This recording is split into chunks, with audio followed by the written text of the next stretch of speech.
В Душанбе прошел ежегодный диалог по правам человека совместно с Европейским Союзом. В Страсбурге по подозрению в подготовке терактов задержаны выходцы из Таджикистана. В Узбекистане официально вводятся ограничения на подачу электроэнергии. Путин прибыл в Кыргызстан. Талибан создал свою версию карты мира. Европейский Союз и Таджикистан 7 декабря этого года провели 13-й раунд ежегодного диалога по правам человека. В ходе диалога состоялся открытый и конструктивный обмен мнениями по широкому кругу вопросов, касающихся прав человека в Таджикистане, включая права женщин, гендерное насилие и недопущение дискриминации. Диалог прошел в городе Душанбе. Делегацию Таджикистана возглавил глава управления гарантии прав человека исполнительного аппарата президента республики Фируз Орзузода, делегацию ЕС Дитмар Крислер, глава отдела по Центральной Азии Европейской службы внешних связей. ЕС приветствовал продолжающиеся усилия по укреплению законодательной базы в данном направлении в отношении предотвращения пыток и других форм бесчеловечного обращения, а также потенциальной реформы. Стороны обсудили меры по устранению недостатков и необходимое создание независимой системы мониторинга и эффективного судебного контроля. Особое внимание было уделено свободе слова и доступу к офлайн и онлайн информации. В этой связи ЕС выразил обеспокоенность по поводу рабочей среды для журналистов, правозащитников, а также гражданского общества в целом. Серьезную обеспокоенность ЕС также вызывает ситуация с правами человека в Горно-Бадахшанской автономной области в связи с событиями ноября 2021 и мая 2022 года. ЕС призвал власти соблюдать международные стандарты справедливого судебного разбирательства. В ходе диалога были обсуждены некоторые отдельные случаи. В Страсбурге 3 недели назад, 18 ноября, были арестованы проживавшие там выходцы из России и Таджикистана. Их задержали по подозрению в подготовке терактов на территории Франции. Как сообщила 8 декабря France Info со ссылкой на Главное управление внутренней безопасности, всего были арестованы 7 молодых людей.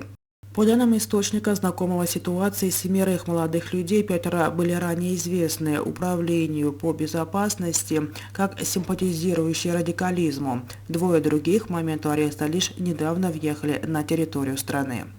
Источники также отметили, что после проведения соответствующих оперативных мероприятий 2, один из которых таджик, были обвинены в преступной террористической деятельности и заключены под стражу. Остальные 5 были освобождены. Сообщается, что целью террористов должен был стать знаменитый рождественский базар, главный в департаменте Нижний Рейн. Других подробностей в материале нет. В Узбекистане официально вводится веерное отключение электричества продолжительностью не более 2 часов. Об этом сообщает подробно.у со ссылкой на заявление заместителя начальника Главного управления акционерного общества Худуди Электротармоклары Улугбека Хакимова. Сегодня за счет понижения температуры воздуха в республике снизился объем добычи газа и, как следствие, объем выработки электричества на электростанциях. В сложившейся ситуации нам дано поручение экономить поставляемую электроэнергию и в качестве ограничения ввести веерное отключение продолжительностью не более 2 часов. Для этого сформирована оперативная группа. С целью сокращения недовольства потребителей наши работники переведены в режим 24-часовой работы для сокращения по мере возможности продолжительности отключения, отметил он. Хакимов добавил, что электроэнергетическая система Узбекистана совершенна, но качество ее работы зависит от множества факторов слаженной деятельности ряда сфер.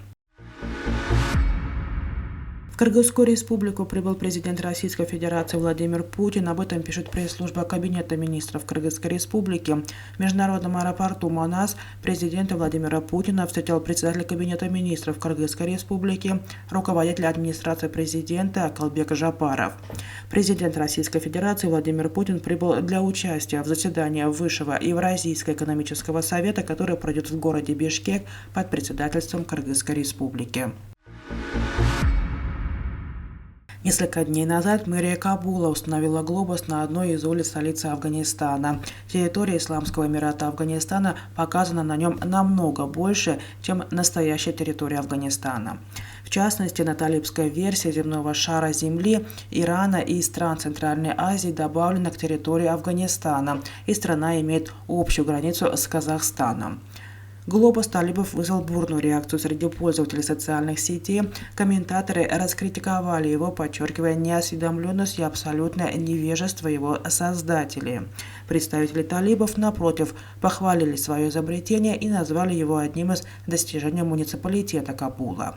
Персидская служба BBC со ссылкой на свои источники пишет, что диаметр глобуса составляет 8 метров, вес 2 тонны, и при помощи моторного механизма шар крутится. По данным BBC, объясняя изменение границ и оккупацию территории других государств на этой карте, конструктор глобуса Исматулла Хабиби заявил, что это было сделано только для того, чтобы сделать страну на карте более заметной.